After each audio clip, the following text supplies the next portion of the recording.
Listen for the word of God in Isaiah chapter 40, verses 21 to 31.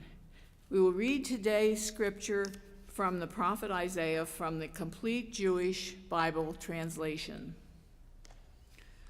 Don't you know? Don't you hear?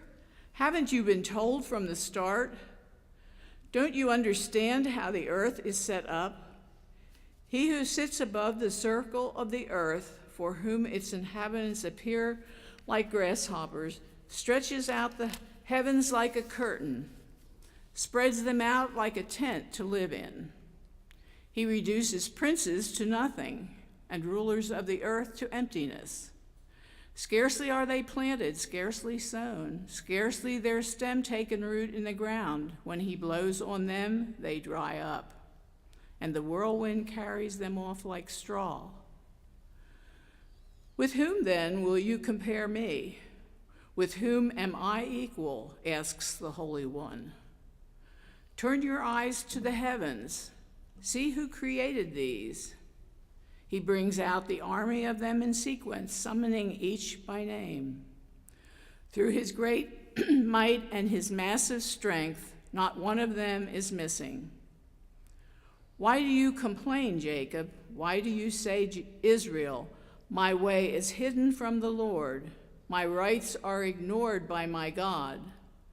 Haven't you known, haven't you heard that the everlasting God, the Lord, the creator of the ends of the earth, does not grow tired or weary? His understanding cannot be fathomed. He invigorates the exhausted. He gives strength to the powerless. Young men may grow tired and weary. Even the fittest may stumble and fall. But those who hope in the Lord will renew their strength. They will soar aloft as with eagle's wings. When they are running, they won't grow weary. When they are walking, they won't get tired.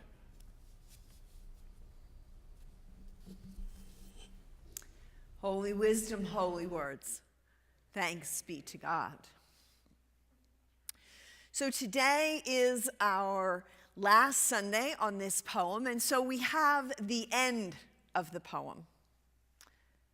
Or so I thought. The last verses are, may there someday be sunshine. May there someday be happiness. May there someday be love. May there someday be peace. As I sat with this week, I finally realized that there's an ellipsis at the end. The 3 dots. 3 dots means that either something has been removed or there's more to come. And the poet was in earlier verses, there was punctuation. So I thought it was very interesting that these lines have no punctuation and there is no period after peace. Because peace is not the end. This poem doesn't end. This poem goes on with all of our own experiences and our own thoughts. So I'm going to challenge you today to sit for a few minutes. I'm going to keep talking, but to let your mind sit with the idea or the phrase. Answer this for yourself. May there someday be. Sit with that. Because this poem doesn't end. The poet knew that he or she didn't have the ending. And none of us have the ending either. Because with God, there are an infinite number of possibilities. There doesn't have to be an end.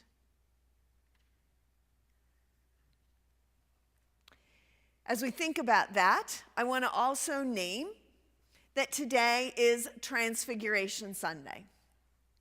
I did not read the Transfiguration story. I'm going to give you a synopsis of it for those of you who don't remember it as well. But Transfiguration of Jesus is the end of the season after Epiphany. It is the ultimate light overshadowing or overcoming the darkness. So in this story, Jesus invites 3 of his disciples, Peter, James, and John, to go up to the top of the mountain and to pray.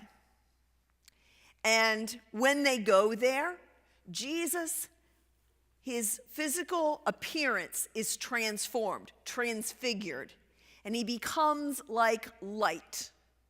And Moses and Elijah show up, and they are beings of light. That's why I chose this rendition of this story, because you can't really make out the figures. We don't get caught up in what they look like, because that's not the point of the story. It's not about what Jesus looked like or Moses or Elijah. The point is that there with them, there is the divine is there. God is there. There is more light than we can understand or comprehend. There is more light that can take away all darkness in the world. And Peter particularly, the disciples want to preserve this moment, and they want to name this as a sacred place. And Peter wants to build shrines so they can say that this is where this happened.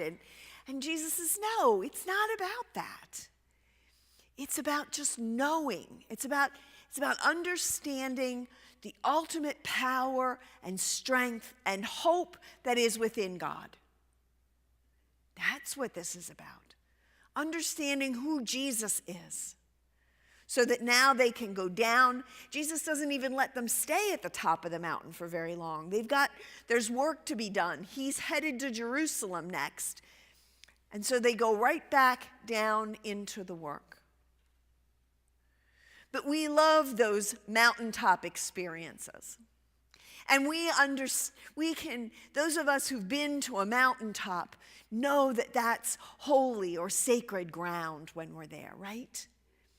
You know, we've been taught, or at least I was taught, that God is somewhere up there in the heavens. I actually believe God is also here among us. But there is something about being so high up that you feel like you're closer to God. You feel closer to the heavens. I actually was looking for a picture when I hiked the pinnacle up near Hamburg. We went out on a rock, and I looked out, and I was higher than the hawks. You know, and you're like, wow, I'm higher than the hawks. How does that happen? You know, and you're struck by that awe. Okay? That awe that is within you when you're there and you can see so far. This is actually, I actually didn't feel like I was on a mountain when I took this picture. This is at the Grand Canyon. You are at a high elevation, but I'm looking into a hole. But I can still see so far. There's so much to see of God's beauty, the beauty of God's creation, right? This idea of being closer to God was what the people to whom Isaiah was writing, that's what they were looking for. The Israelites had this particular chapter of Isaiah. Chapter 40 is what scholars call second Isaiah. The first 39 chapters, Isaiah as the prophet is saying, is much more the typical prophet, where he's telling the people what they've done wrong and the consequences that are coming because of what they've done wrong, how they have not followed God's commands. And so there are these consequences. But starting with Isaiah 40, in 2nd Isaiah, he is writing to the people who have been in exile. They've experienced the Babylonian exile. The picture that I actually found, this was the best picture I could find, but this actually shows them leaving Jerusalem. And you can see in the background Jerusalem, and these aren't pictures, these are paintings, but renditions, but Jerusalem's burning. The Babylonians destroyed Jerusalem.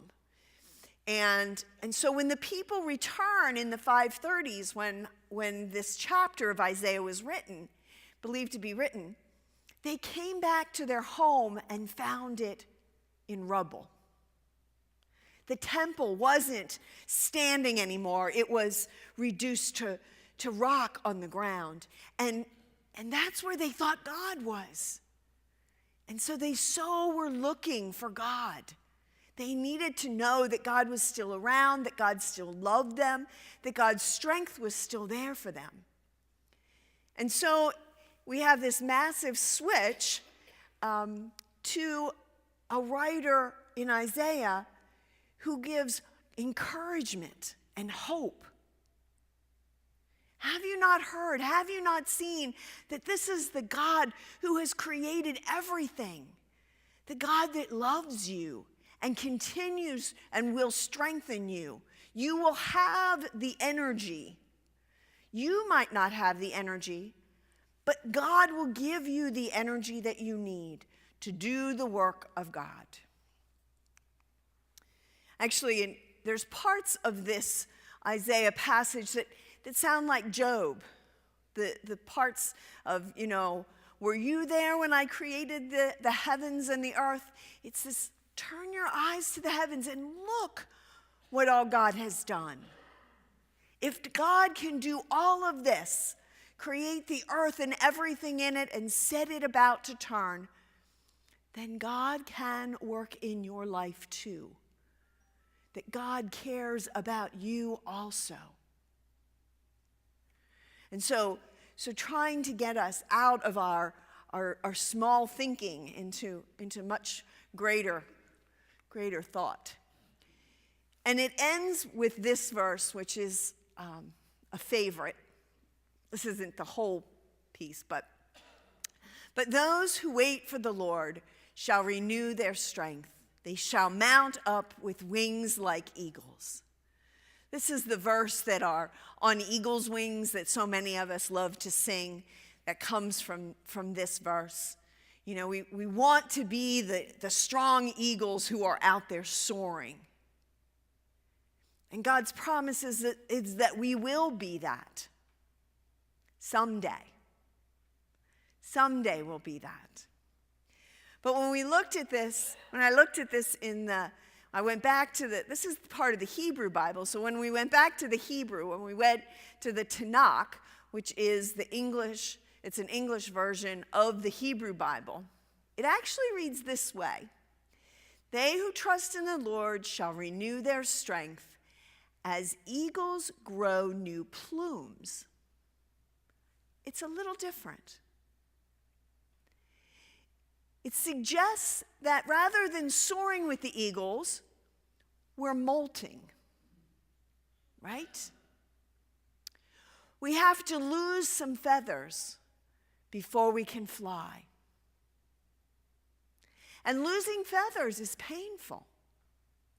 We don't want to lose feathers. I can see it more on the male than the female, but the male looks a little shabby there, right?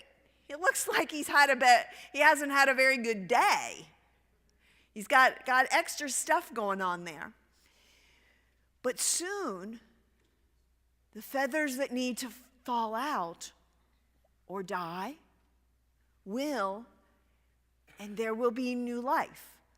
When you lose feathers, it makes room for new ones. We've been struggling with the number of deaths in our congregation this year. But we have to remember that although we all will die, there also is new life coming. There's new life that's coming into this place. And I can see it and I can feel it. I felt it last weekend with that lock-in. The energy in here was palpable when you got 13 kids running and playing tag in this space. That's a palpable energy.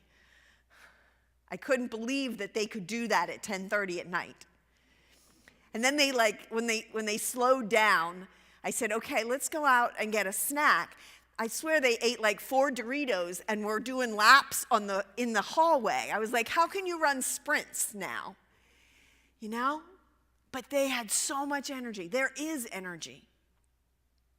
And more people are hearing about us and what we're doing. And so they're coming to see who we are and what we're about.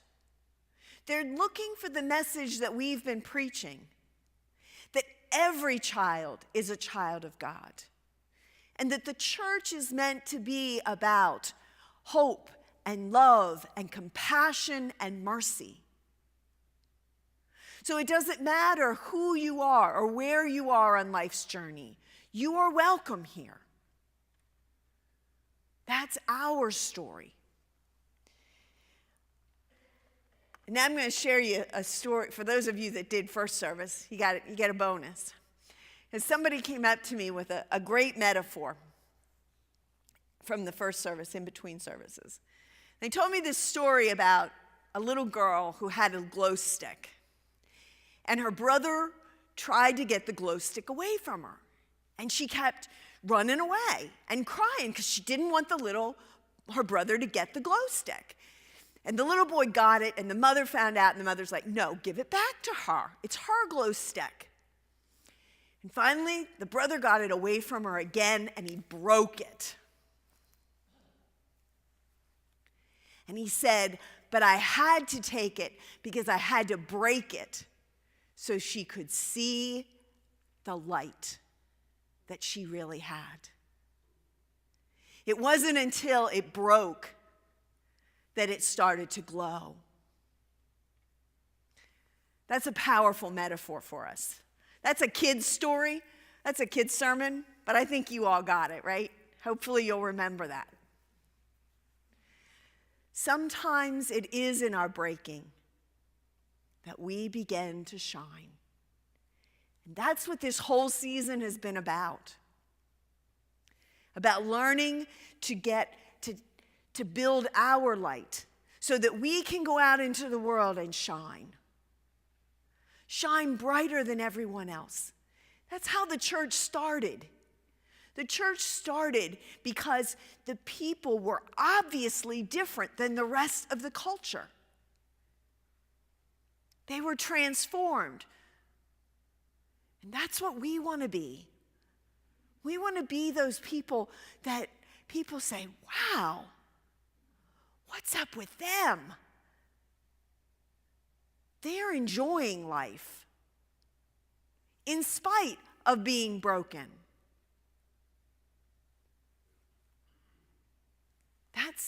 That's the message that we want to do. That's the message that we want to take out into the world. This picture was from September when we had the blessing of the backpacks. This is from a 9:15 service. You guys don't see all these kids and Sunday school teachers that are here. And Dan was officiating. We got Dan right in the middle there, taking care of us.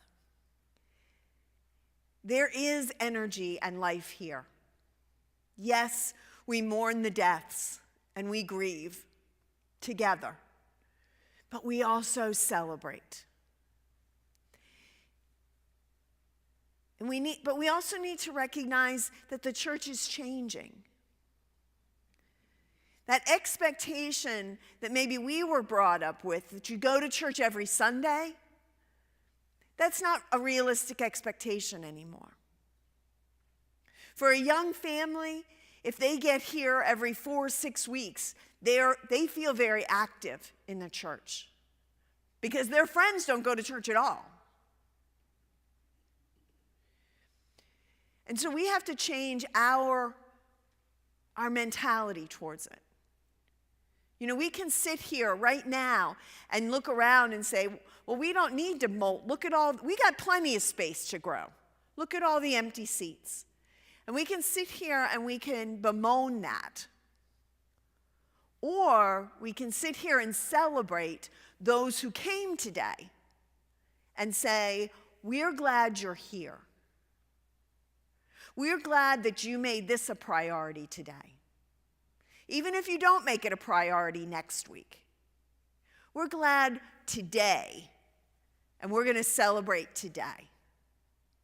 Because today you're going to take your light out into the world and make that dark world out there a little bit brighter. So the other thing I did this season was I asked this question each week. I said, for you to think about, think internally, what do I most desire to be true about God?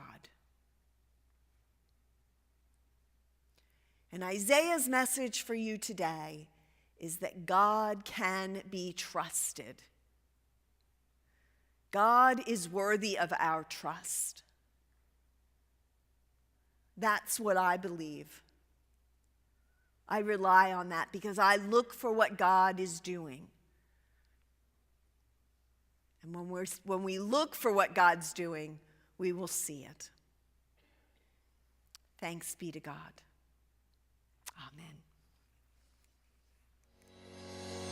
Amen.